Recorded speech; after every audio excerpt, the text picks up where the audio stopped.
in American Samoa. It is the most beautiful, beautiful day here in American Samoa with the ocean is so calm, and it is the perfect day for the race here. That's going to mark for the history, especially celebrating the festivities here in American Samoa, which tomorrow will bring the 17th, and that will be raising the flag that will mark the 114 years anniversary of American Samoa as a territory of the United States. But the excitement, the energy that has filled the crowd up here in the land and also here in the water, it is unbelievable. Exactly. Watch these live. It's just a matter of time before this race is going to be kicked off, and you will see it right here, live broadcast. Miguel? I'd also like to welcome those who are watching on the net from Hawaii and also all over the world with this coverage.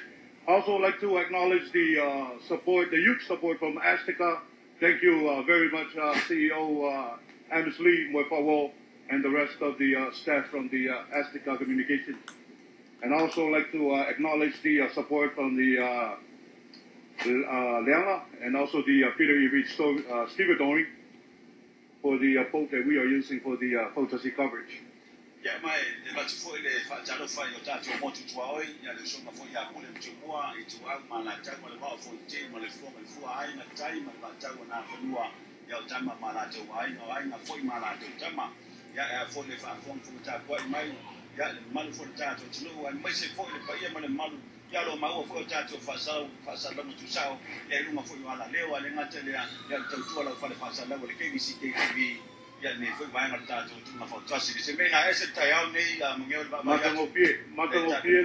Matangopie tulanga lewa yei mole sila fiela tunu e peo le sua ule to ai nei le vaenga leo o wat wel tanto tunga malu le ai mase tulanga e fale tonu e peo na yai a le tulanga leo mai ka wanto e peo na fai lo mai fo le German po le peo na fo le tamai tu matanga ya lo le manga o le taimia tau mai uma sa ia e le toi fantalia i le skul ma le lua ai o le apalo ma le fana leo mai tau atu leo tau mai le falo fangi Samoa pe se i o le sa le alena muli mai ia atonu e mai aloa ia la isu fuanga lisa busa toi titi pafan yo le baba ya tuna fuanga le tata committee ya lo manga ya o yo foi lo ia le tonga foi mo lo fa to yo tanto tunga Fautasi ne fa sanga no afes fu malfa yo na so fu mo ne o bila o ne ngalo joy o va uma ne lo ta pe na so ne wana alfa tali la va malfa na ya fa pe na no tanto no fu la ya ya so timidi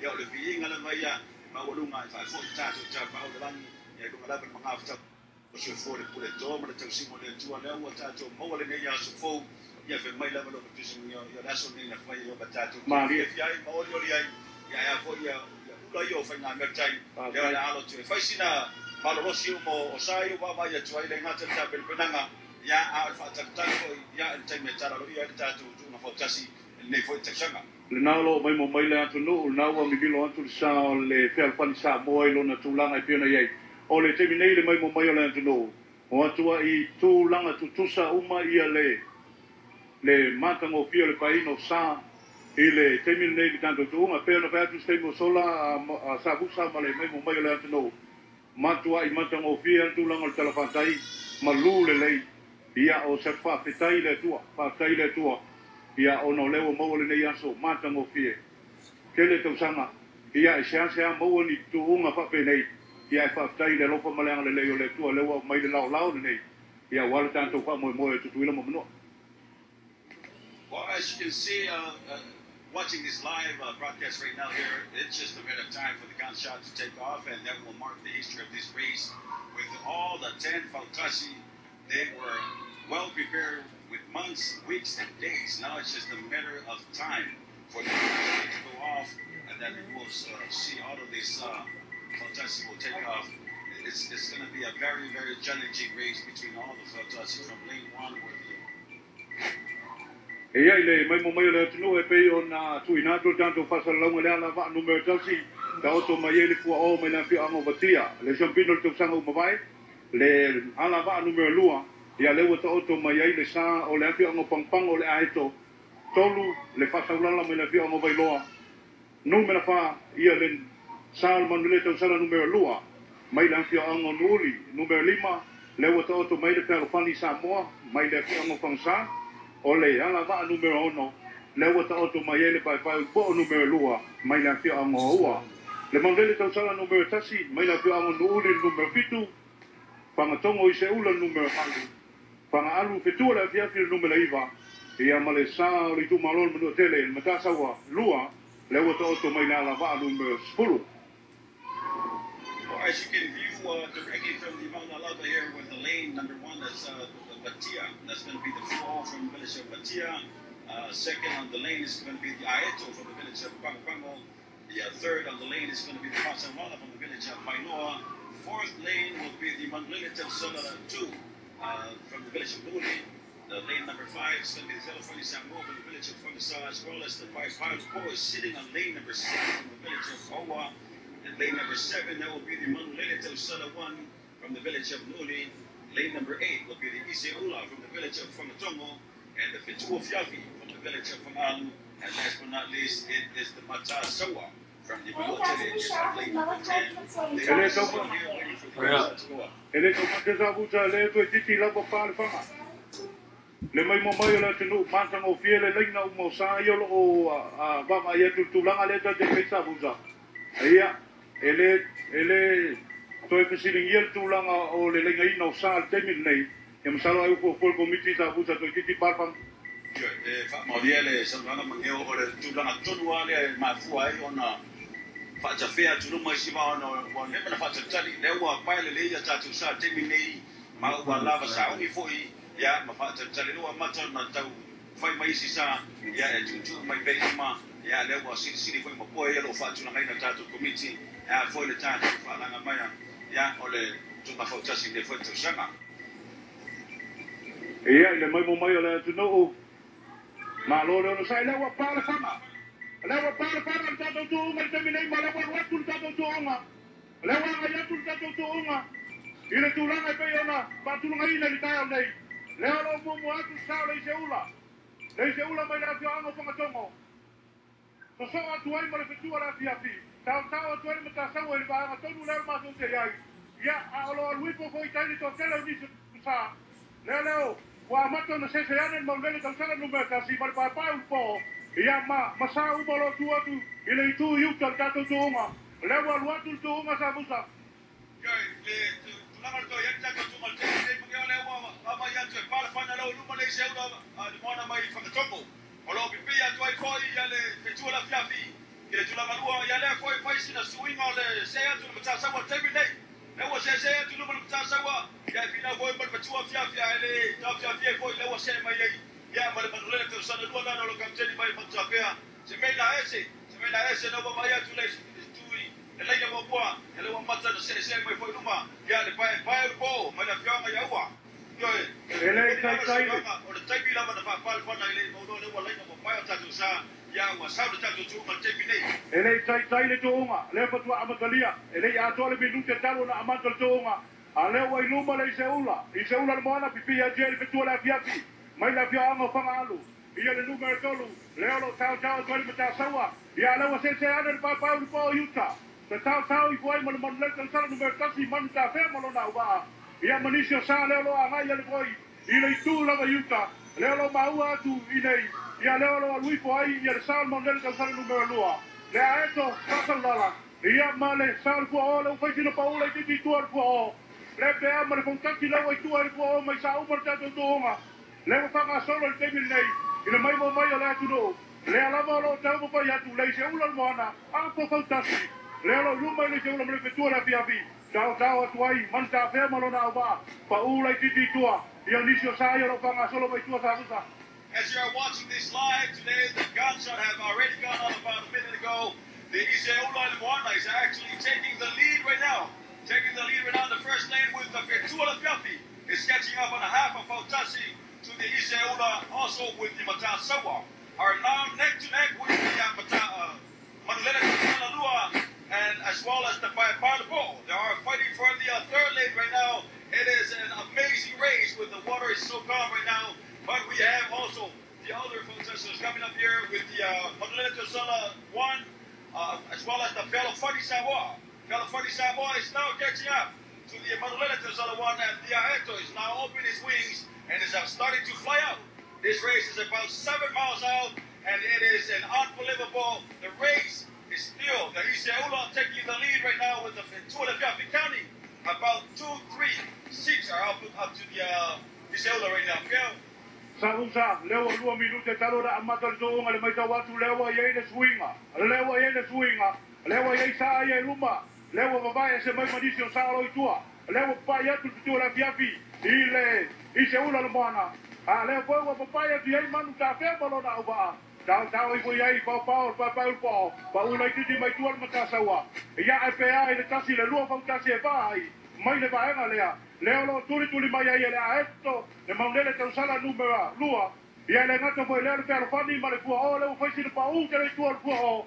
Le mai ko mai le tato tu no. Au le tato tu unga na le wai luma le petua la fiafi. Au wai ko pia la wa e mo le petua tabusa. Geo le tai na ma se tuunga. Le tai se tuunga ma te minei le wa ye na swinga. Le wa tu sa tabua le se ula ma le fetua la fiafi. Au le fa wa fi na mai. Le pai po. Ya le na fi na Fautasi ma le manule to sala lua. Ya le wa fa la ma sina ma mo fiatu ma te mi lo paula titi mai la mai tuale ta sawa.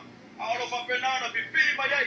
Pipi mai ma manule to sala bombua fa pe foi le Fautasi Samoa. Na o tau Fautasi mama yatu le mato tu ai le ba alo ale a eto na o tala mai pau ma le fuoro tampa male tato le bombua ya teme tu ma le lo final ba ai tai la se tu ma ke mama yatu ai tu la na le wa ye mai mo mai le tato wa tu no fa va ia lo tau ti le teme nei le pito i loma o le petua la fiafi le lo sili pe ama le tolu no foa ia Iseula no mana le ala wa so ana el maulele tausala le wa nga yan el maulele tausala ile tula ngalua ia male pa un po na wa so ana koi pa mo na ba pa u mai tual mata sa wa pe amale Fautasi le wa pa u ai tua ia mai isa u mai lo luma pe amale lu el tolu Fautasi le wa pa u tu ai tual tele sa le apianga fa sa le maulele tausala lua mai nori male a eto ia wa faisi na pa u le titi tua o ko mai la fianga batia e pena pa ya tu sa busa ele tai le tuunga mai mo mai le tulo le wa ye le swinga le mama yatu te mi le tatu tuunga le wa mata na suya pa foi le wa se mai lo le fetua la fiafi le na fina me se ula le wa tau fai tau mo tu sa ma le madula le sala ya ma le pa po se mi liga ma na ya tuunga le lo mama yatu ai ese le mama yatu le tu sifo mgeo le wa se mai lo na heto le wa mata na se mai lo na to le wa tau mo tu sa ma mta sawa fina mai ya mta sawa mo mo ile madula le sala mo mo ya na kwa ese foi sawa no ko ave foi sawa al pasa bela na wa tau mo tu sa foi madula le sala lua ya le la to fanya mai le ngalo na fa au te nei ya le wa siri le tete le mo sawa ale madula le sala lua na mo ka teni ya e mo tafea ma le pai po na lo fina watu pa pe foi mo tu la pia ma to mo pele to o le wa ye bo ni swinga o wo ta fi alai le wa ye ni swinga le bo mai la tu no le fi anga no le wa iluma la titi la ma le tausala man ta fe bo na ba ya le la bo pipi atu ai pa man ta fe le ai awa te va solo tu unga ta ua pa ula titi mai tu al petu le fiafi wa tau le e mo petu le pa ula titi mai tu la tolo numero fa le wa se mai ele se ula moana le aeto le wa mato na mai numero 5 ia le numero 1 ia le avion al bapu mo na va le pasa unala le lo agai mai tu le wa mato no pipi mai ai ia le sa le fuo ale tu unga la barato le wa ilu mo le tausala sa busa ya o se tu na mato mo fiena le va o le manulele tausala bua ma le pai po o lo tu lai le ya pa mala watu mtafea on mai au leo fo fina watu yale aeto leo se mai luma la eto ile tula maton leo sili la titi la eto mai le seula o malua tato fetua la fiafi tula maton ya na se mai la eto pe ama le afa Fautasi leo se mai la eto iluma le seula o lo fa penana yese swing al se mai fa sa la terminei leo tau mo tu sala ba Fautasi manulele tu sala lua pa pe foi fo ina na wo fai sing swing on the lele mai fo terminei pa pe foi Fautasi Samoa Fautasi Samoa lawa bi mai le ta sawa ya wa fai la basina pa fa ngata o le tunga le ba o pa Ya, Matapea ni baba yetu mgeo. Lewa amata ona sesa ya tuile lima. Ono no po ala wasili ali manele kausala. Monta fe balo na uva. Kapa inga la fia anga no oli. Lewa amata ona tala fulu no manulele. Ale lava lo pipi a jene un po. Bai pa le ai on sai bai. On sai bai monta fea. Le ala ata fai ka. Tula tolu pe ama le lua fautasi. Mai le tula nga po mo le lua. Le alo lua tu le petua le fiafi. Pa ua tuitua. Le se ula tula fa. Lewa tau amata na sese mai le aeto. Ya le mato mo le tutu mai le po. Ahora tu unga la tau. Lewa amata ona afa fautasi. Lewa amata na afa fautasi. E fori nga mai lewa tu la irunga manu tafe mo bala wato. Ya tato wo. Nuli. Ole atato wo. Pa le manu yuta. Leo le auta tau. Ai le tai le tu unga. Lewa amata na tala. Pe amare to se pulu. Pe amare to iba no po mo tu ato le manu le tau tala. Pa pio lai le alo le manu le li tabusa.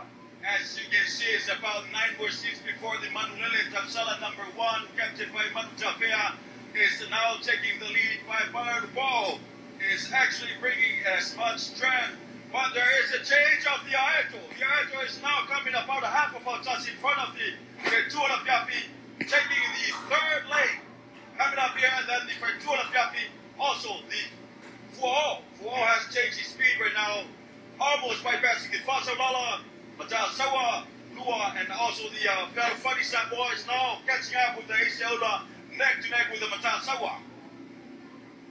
Ia ele o tu ala vai pai o po man ta fe balo na vai o ole ala balo tau watu a fai aiva no po le po tau watu ia le pai o po le o turi atu lava pai mai pai o po le ai man ta fe fa bolo fa kali mai le aeto le wa mata na se mai tu la tolu le aeto le wa mata se mai tu la tolu pa o atu pe tu la fianti tu la fa ale tanto tu onga le ala balo fina watu le manulele kau sala du me kasi ia mar papai un po sa usa tu ma mata ina tu mara Yo le mai mo vai dale pai mo le malo tato tu o terminei le wa tu titilava ya male fa lima do fo ya ona papai se le manulele tu sala mo bua le lo bua tu terminei bi na wa tu pele pai pa po wa tele swinga le wa se mai la to tu la tolu ya male ko Fautasi no pipi mai ai pai pa po ar swinga tele le baba ya tu ile saul fo le wa se mai fo le wa ta ko Fautasi male tu la fiafi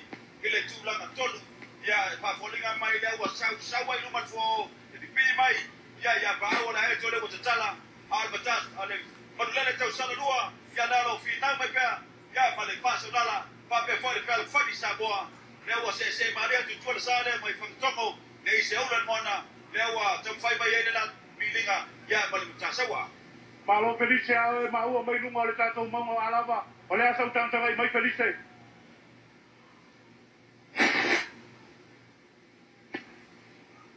a pela wa va na lua pe mo taua ia le mande le tosala lumer mo mua ia mal pai pai po na lo pito mai la vai luma ia le nau mai tawatu a Fautasi a to wa luma le mande le tosala mo mua ia lo fa to te man ta fea ia lo ta fiofi mai pe tu lua ia pa mal pai pai po ia i tu atoro so mai la to tu lang tolu ia mfanga solo te ta to ba a tu lang na ba ia tu nei o a malu ma tu lang nei foi laso le lei foi la mtanga me o tatu tunga ia ile tai o le tau mai fa pe ngai tonu ma fa tu futi il temi nei al mai tawatu nai mo nei a pe amal Fautasi a ton nau e luma ia mamle tau sala numer mo mua ia male pai pai po na lo so mai ai ia le pito i sisifo wa mai tawatu le angai mai lumo la eto ia ile fa vai foi le po o mai votia o se mon mawatu nai mo nei pa tai a felice ole tato tu unga na lewa ye temi nei lewa pai sina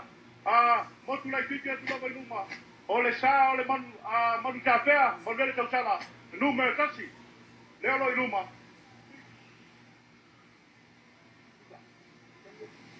Well, as the race right now, the Manulele Tosala number 1, captained by Manu Tapea, is now just taking the lead right now. By Fire Boys holding on to the second lane, but there is a change of the Aeto. The Aeto have opened his wings and is changing his speed right now.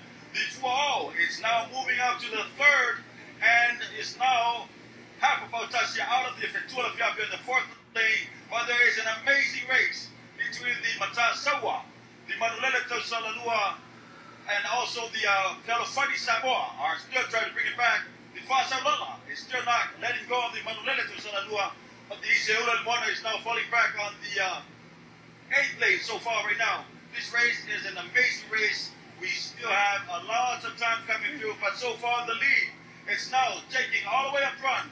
The Manulele Tausala won by Manu Chapea, but it's not letting go by football.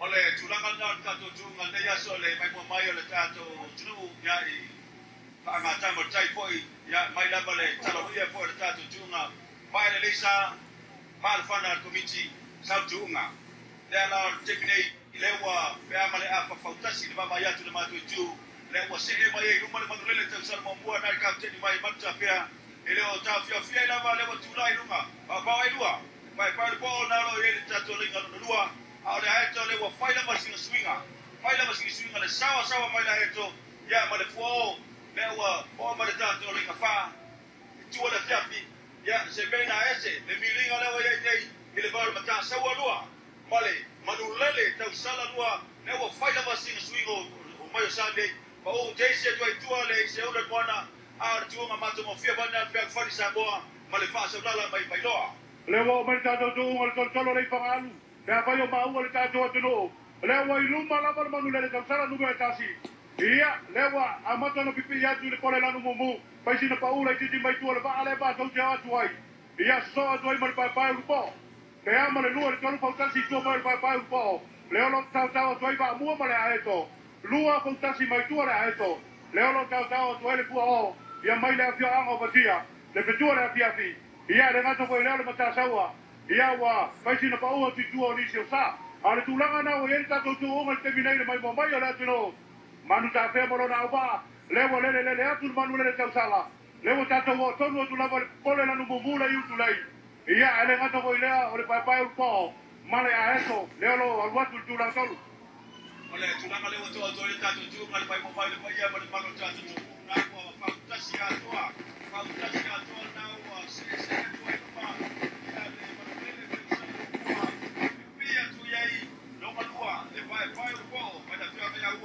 wa telele swinga ole sawa mai le to tekini wa tu le ruka ba bua bala wa tu ya na le ta wa ya wa pa foi marusia ale to tekini o fa na si swinga ale fo le wa pi mai foi ile aeto ale tu na ma tu mo fie le ba le ta sawa male pe tu la fiafi ile ta to na lima una tete tu ya le Iseula lo final tu ma le Iseula ma pe foi le per Samoa al Fautasi al Manulele Tausala na wa joy wi mai ta sawa ile tulanga na ta to kamela mai numero mo ala va lo pai mo mai le no le mata Manulele Tausala numero tasi na lo iluma tau tu ile ku o i le pai u po numero lua le aeto na wa mata na ai mai numero tolu ia manisio sa le lo fa solo to pe la ta to uma le la lo mo ma ta to uma ele o ma foi le alu o le sa le nei o le Manulele Tausala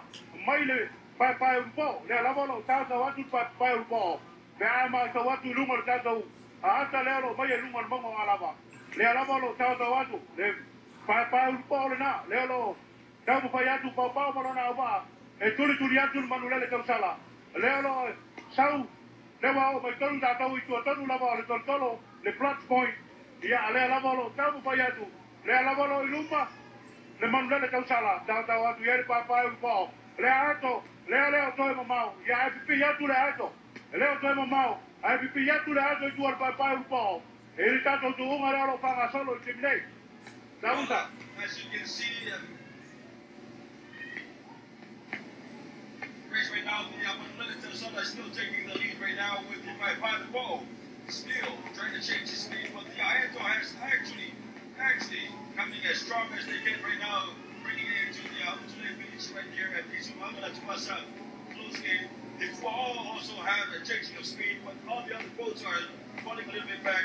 And that's what we can see from the Balalava. Felice mau mai lungo mo alava. Ole aso tang tang mai ta to nga.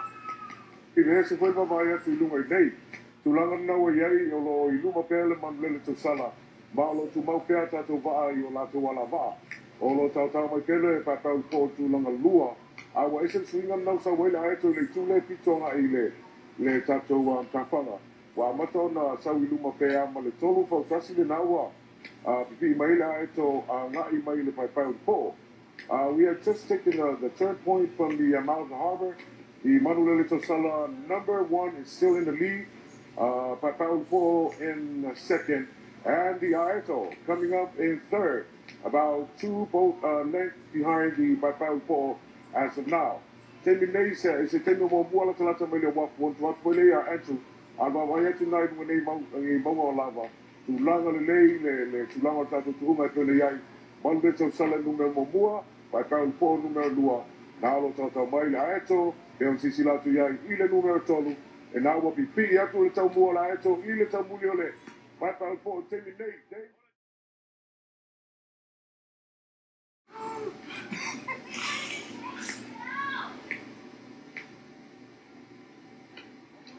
Tulanga na la we ta tu umal temi nei mai mo mai la tu do. Le ala bolo ilumal manu. Le tau sala numero tasi. Tau di ale pai pau po la we pee mai la eto. Le we pee mai la eto tu pai pau po. Awoi to pio lai va mua malo da va. Le eto mai la pia ko pango le wa mo to le pai pau po. Ia tuli mai manu da fea. Le mau le tau sala numero tasi. Mai la pia amo do oli. Le ala bolo iluma. Le ala iluma. Ale tanto tu nga. Ile sila pia la tu no wa tonu mai la vai le ngale yu lei. Le malai le suinga ulo le tu fasa. Le wa mai le tanto tu nga. Le mai mo mai la iluma mo nga ala va. Ma le tanto wa ele o ma le pina wa va ye tolu. Eleo va tele koi. Leo pipi mai la eto pataro pa mai balor do ikua pau. O mai oi. Ia leo se mai. Ia la eto. Leo se mai la eto. Tuli mai pau malo na va. Ile tei nei. Ale ala malo iluma manu ta fea. Leo iluma manu ta. Titi lava ta to watu. Ile bibi longa le bibi la tuari ta to rei mai kau kau. Alo ma nei ale to onga. Lo ma nei. Leo maua. Leo maua la eto. Leo maua la eto pau. Pau, ai leo pau vai pau. Leo pau o tu pau pa baro silo na va. Pa bole pai un po. Ta to o te tau na o. Ale ana bolo to vai manu ta fea, no uli. O ta to o le amor tau sa ngare nei, pi na o tu fea. Ma o lava to nga. Ta bu sa le tai tigi. It is an amazing race between now. The Manulele Tausala is still taking the lead. And the Paipau is now catching up with the Aeto. The Aeto has actually given the most powerful strength and is now catching up with the Paipau on the third lane. The Fuao is still coming up on the fourth lane. And there's an amazing race between the Samoa and the Levo bibilo, atul jato tu nga le me kau kau. Man jato balo na uba. Ia le ngato foi le pa upo. Male aeto. Levo bibilo atu. Le pe ale ye ba pa le tonu ile ba nga le jato tu nga. Karo se ia le lo ko le tu ia sa mo ri uma sa. Awone ise sa pa le tonu. Man jato balo na uba. Le na la balo iluma. Tau atu pa upo. Al wi foi male aeto tu tonu atu pa upo. Le ala balo kina watu sa ia lua. Ia le tebel le la fonja tu manu ta fea. Fa malo si aula na uba. Fa malo si mari no uli ele ko ma malo to nga. Ale foi lo fina wa tu lava papau. Le to nga mataina la le. Le wo se atu la eto. Le wo pe amre toi. Ai, le wo tu papau, le ai, vai papau le ai. Le wo wa mata le se lu por papau pau. Mai le tau mua le eto. A woi ka piola le pega papau malo na uba. Le wo kala papau le va. Le foi wa to ya mata le kala talatu. Ia le alua tor papa upo. Ale alava, tuhunga mataina, tuhuna, mataina tuhunga lea. Lewa mai lava, ito tonu le tata wapu i wakatongo. Lewa mai tonu, i le wapu tuahau le tata tuhunga. Leo lo iluma manu ta fea marona uwa. Manu lele tau tala nube tasi. Lea eto la lewa, wa mata una toi tala mai lea eto. Ia, male papa upo. Tuhunga va ia tonu sabusa leo fina wa sumersa iringa le pambalo. Sembena ese ta otoma tanto tunga Fautasi te Fautashanga. Leo pito ai numa le Manulele Tausala Pomua kapteni Machafea. Alewa pipi malaeto. Meamba le ton fa lima odo amai foa. Leo maua mayai ele aeto. Ia le pai le po. Ono fina pea. Papa ai lua tulai lunga. Togi jena pofoe. Awa lewa tatala foia paola aeto. tau no mai tonu. O le tātou wata le nā leo lo maua mai antu. Le a tau tātou mai lunga le wapu. Leo lo e iai. Tana o nei e pei la mona. Ki se mai malo le tonu o luma pea i le malo ka sanu me mua. Ia o lo ka ka mai foi la etu numero lua. Ia so iai male patau le po. Ma ngai hava tu lana tu walo iai nei. Sala pa se le se fa le tonu. And we're right in front of the main dock in the downtown area. And first in the league is still Samoa number 1 in the league, Fautasi Race Flag. And then at number 3 is the Fautasi Race. And we speak back to you, Dave and Sabusa. Ia e le mai mai le tātou watu nu. O le tātou tuhu ngale nā. Toi titi lava o tonu lava ilumba le wapu tele. Lea lava o lo ilumba. Manu tā whea malo nā awa. So so atu iai. Ia. Male pai ulupao. Ia le ngata foi lea o le aheto. Le aheto pai le pia o paupango. Lea lava lo tauta watu. Mata mo pia le tuhunga. Lewa toi titi lava. Toi titi lava. A papai atu le aheto i tonu lava manu tā whea malo nā awa. Ia le ngata foi lea. O le saa pai ulupao. Lea le tuhua le pai ulupao. La hanga le tolua ka kuka. Lea lava lo turi atu le papai.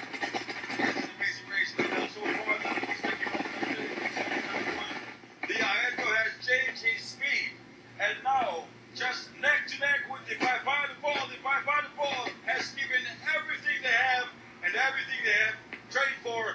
It's now asking the Abapua, please let us come to the second one, but the rest of the other Fautasi are still catching up on the back from the view up there in Manalava.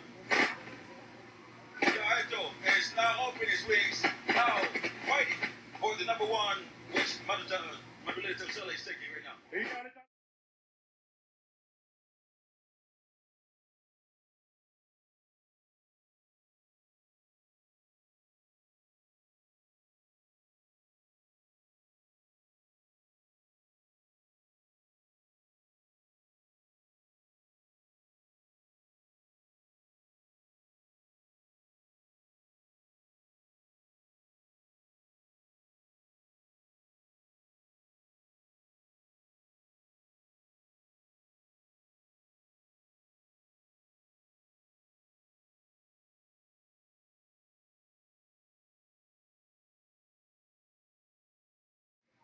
Tato tulanga nal tato mai ngā mea tai mai la mo le fitu mai la ia te minei le wata oto mai tua tulanga lata la tatu tunu whangaloa se mea ina ese le tulai mai a le aeto mai lava ke le tulanga lima sa iai lele mai mai e o ila le tutua ina aeto le wa finau mea ma le tatu ma lima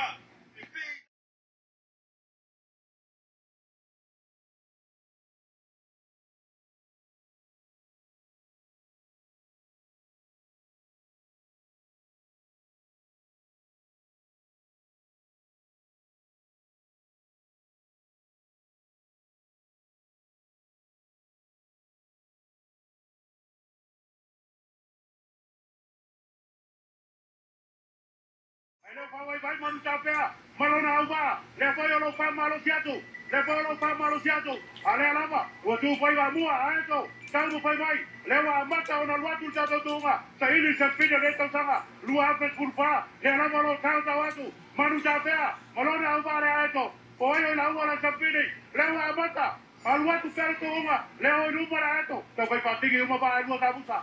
neck to neck the aeto and the Madulele Kausana number 1 between Mamoa and Madutafea are standing up and giving the most powerful Fatigi a performance momentarily as we can view it right now. It is a very, very challenging race right now between the Aeto and the Madulele Kausana.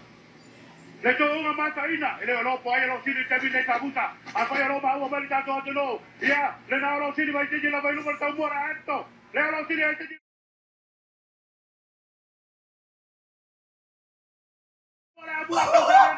Pidang saya lua, maros siapa? Oi kopiorai, mangale tang sala, aeto, mai pongpango, leo lo pina watu, dia saya lua, oi la ua la bua, leo lo te binei, ai poni mai leo lumar tau mora aeto, leo lumar tau mora aeto. Ile te binei mercato patalawa, leo tua ko e uli, leo la molo al watu toga, leo al watu toga, leo poi e mua la ua, leo lo pina watu masana ya lua. Ile tato toga, dia mercato tigil tegil awal tato tuunga Fautasi, le wapar pana,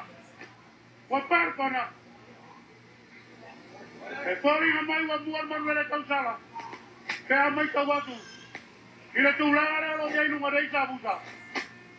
Pori nga mai muar manuele tau sala. Kaya pa ya sao le taua baba ayatu. Ia mal pa umal komiti.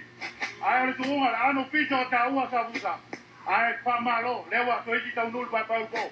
Sabusa tuai matai na tuunga. Sebeda matu fia lewa tau no mai foi pa pa ko la tolo ta tuunga le fuona lo se mai tu la pa. Mina mai le meta sawa male tu la tia tu lima. Ai ma pe foi le manulele te sala tua. Elo se mai tu ono ya al pitu panu.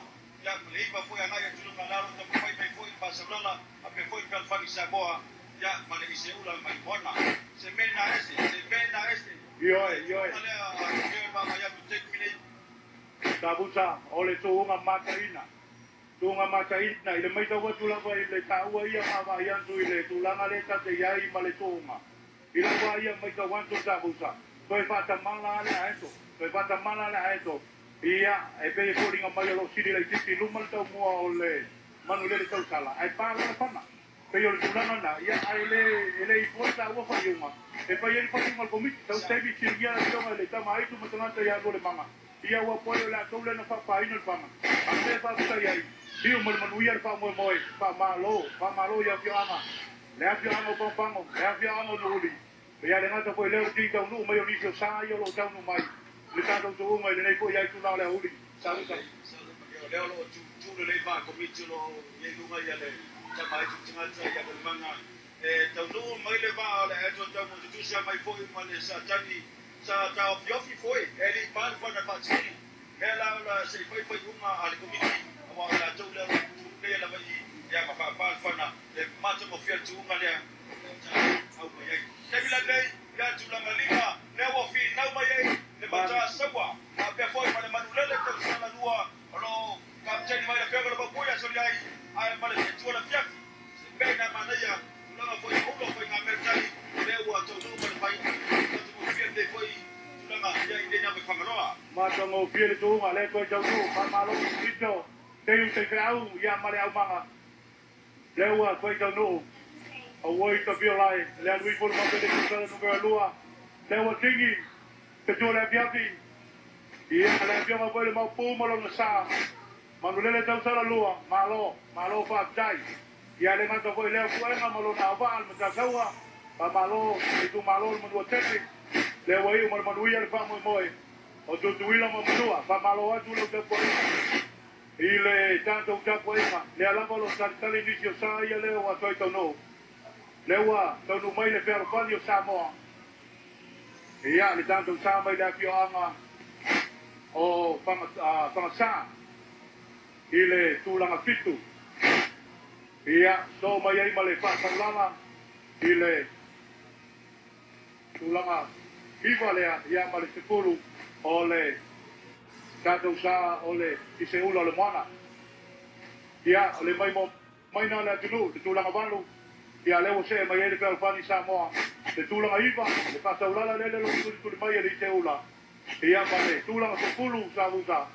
Ia leo lo fa fio mai sa la fia mo fa tongo le se ulo moana fa malo ve le wama malo va wa to to no man manuia fa malo ya fa wa ia male ka poi yo fa fia mo ve lo fa malo ja pa ya ta ton mo fa na fa na me mo mai ko ia pa malo cha to tu pa fa na mo mai mo le se ulo moana fi na mai na ma ia le ka la ma sina mai la se mai mai mo sa ya ese no macho fi ne tu para le la sa pa mai komiti ale ni na wa ku mai se ka kana mo ese le mana ya le sa wala etu ni le mo tua bina mo le fio ya le ngata ko le ya o isu masa ya le na wa to no mo ne ta tiki ya na fai ko ya fai ko komiti na no ba mai ni ka na fo ta tu ana ta tai ia le mai mo mai le tu no na wa to to no ni sio sa e pe ia na fa ia tu ste mi sola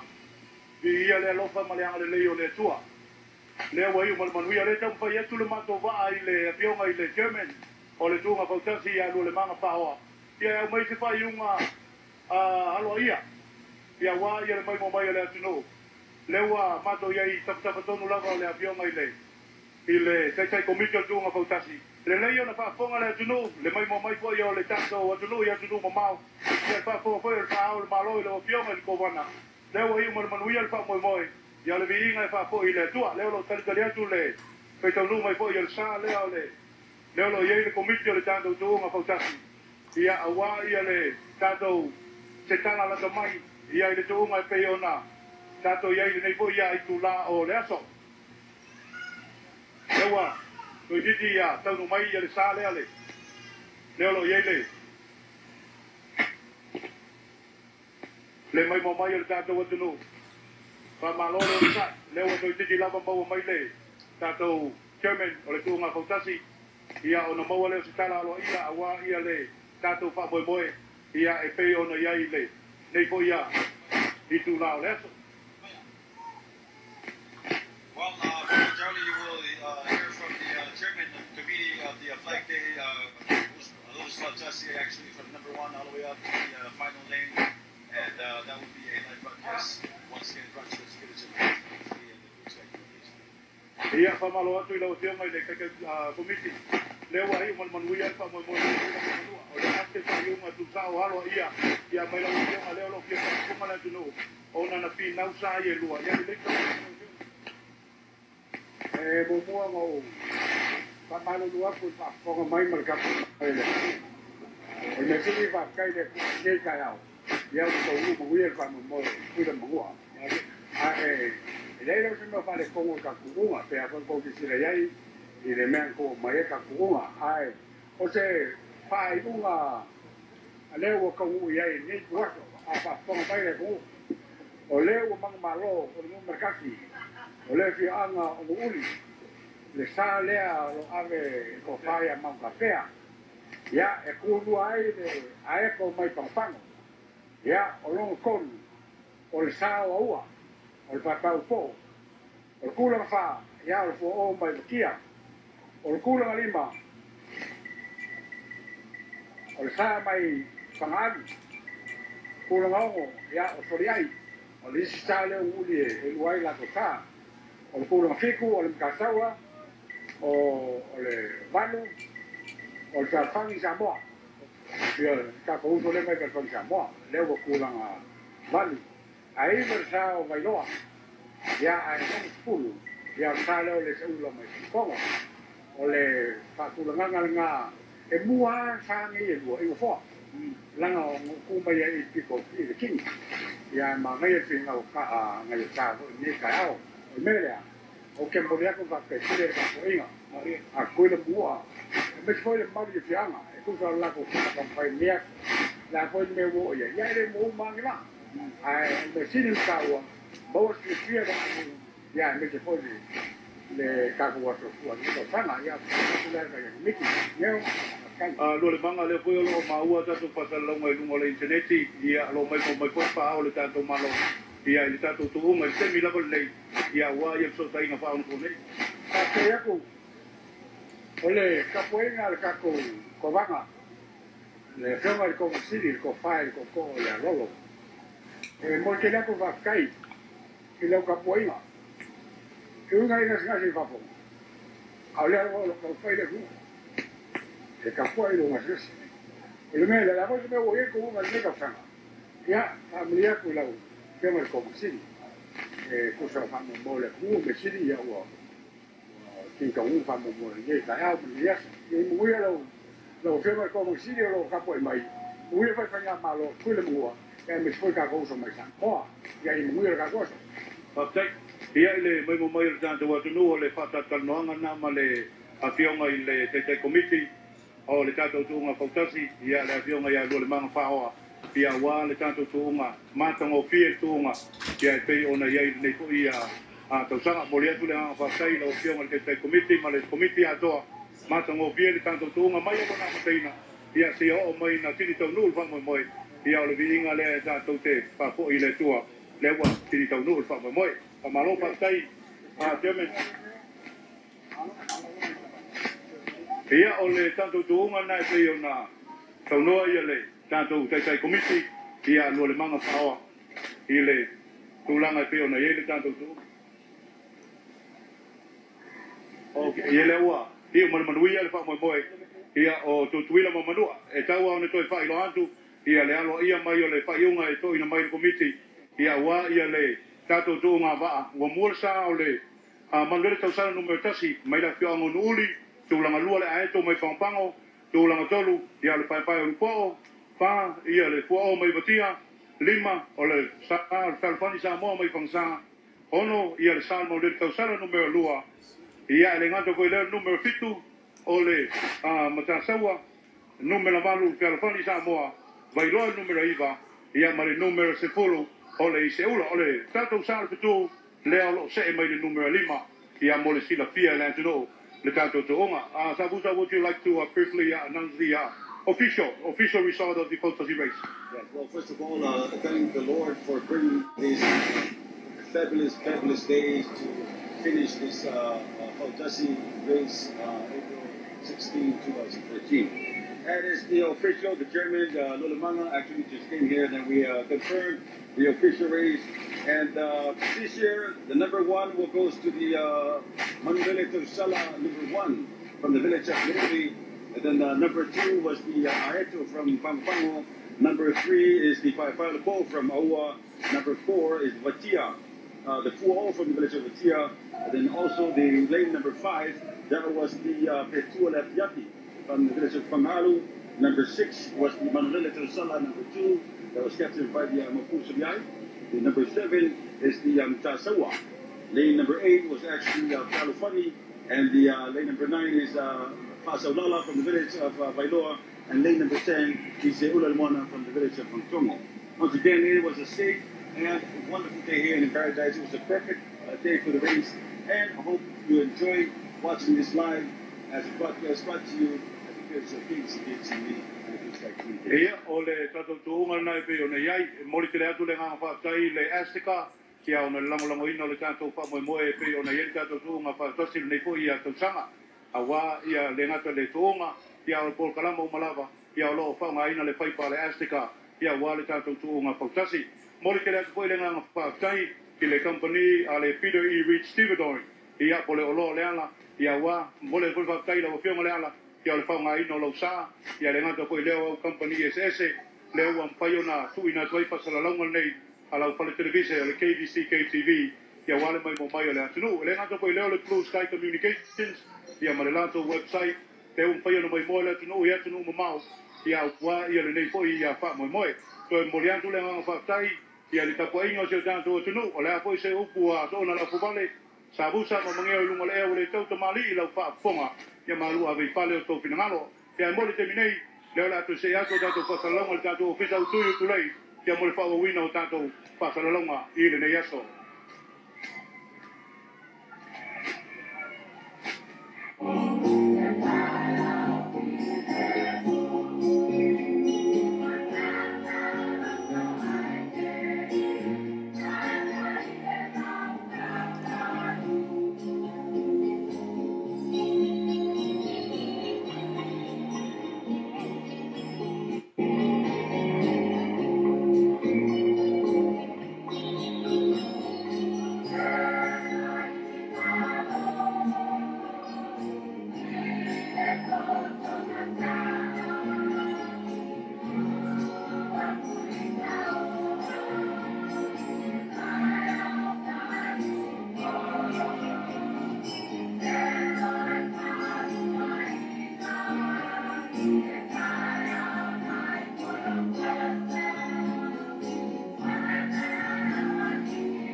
Olha ko tesera ko ko ese fulu para igual a fer le la guarda en el campo pero pulmar o sea ko wana ba ko mai ka bu pulmar ko le ma ma la mo tu ele esse cara o jogo foi para dar o mesmo para que fieras para lá ao sabe fiel e mo ga ya ma ko bom